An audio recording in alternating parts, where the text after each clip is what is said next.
Hey everybody, it's me Saul.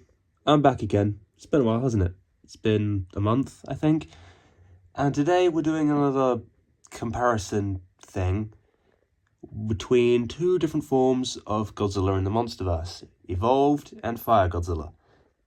As expected, and it's tradition at this point, I don't have a Fire Godzilla figure. Say it with me now, we're going to make do with what we've got. However, what I'm going to do is a little different. I'm not going to discuss, who's more powerful. Well, I am discussing who's more powerful. But I'm not going to be like, oh, who wins? Like, who takes strength and speed? And which one is galaxy level and which one's cannon fodder? No, I'm not going to do that. I'm just going to discuss what energy did they, absorb through their respective films. Because, as, with Monsterverse Godzilla, the more energy he absorbs, the more powerful he gets. I'm sure we can all agree on that. Now, let's get started. First up with Fire Godzilla, since he came first. First off, he absorbed the nuclear bomb in that massive bomb that blew a hole near into the Hollow Earth in Godzilla Dominion. So, that's already quite a lot. And as well, they state that it was so much energy that soon Godzilla will explode like an atom bomb. Then, on top of that, Mothra sacrifices herself to give her energy to Godzilla, which then leads to Fire Godzilla. However, what people don't seem to understand is that Fire Godzilla doesn't, he's not going to explode like New Camp Godzilla. It was both a way for him to be more powerful so he could defeat King Ghidorah, as well as making sure he doesn't explode. That's really all he has, come to think of it, isn't it? That was quick. Moving on to Evolved.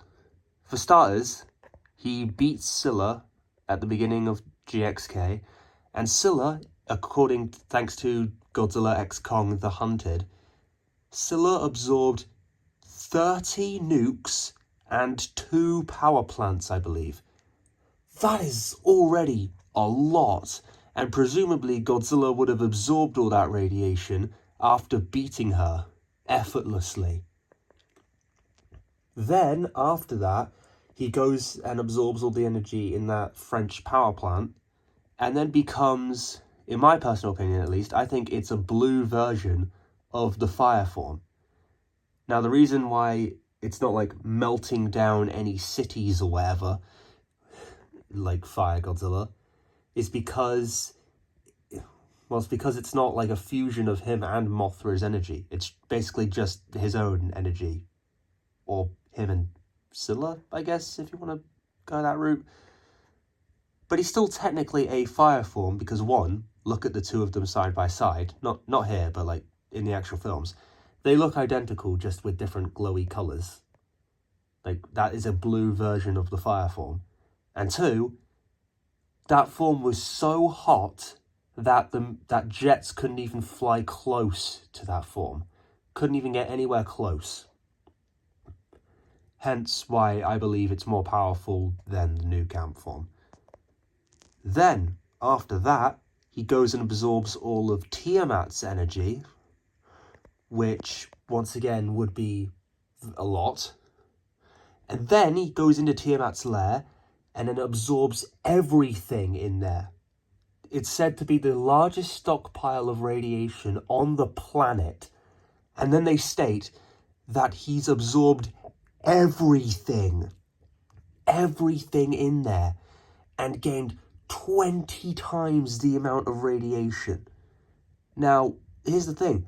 We don't know if that's 20 times the amount as base Godzilla or 20 times the amount of that blue fire form. We don't know. I don't think they ever actually say that. They just sort of say 20 times more energy. So for all we know, they're actually saying he has 20 times more energy than the blue fire form.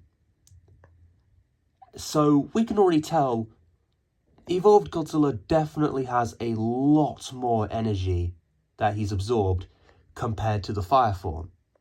And because energy makes Godzilla more powerful, plus that he's got more energy, I believe personally that evolved Godzilla is more powerful than the fire form. It's just my opinion. If you believe that the fire form is more powerful, that's perfectly fine. However, here's another thing as well. Jared Krzyzewski, I'm sure most Monsterverse fans know who that is, he stated that Godzilla hasn't finished evolving yet. So presumably we could see Godzilla's true final evolved form thing in the next film. And he could potentially have the red spiral breath from the 90s or Final Wars. So even if you don't think he's more powerful than the fire form now, he most likely will be in the next film. So in conclusion, I think he's more powerful than Fire Godzilla. Once again, all my opinion. You're perfectly free to have your own opinion. Anyway, that's going to have to do it for this episode. Like and subscribe for more. See you later.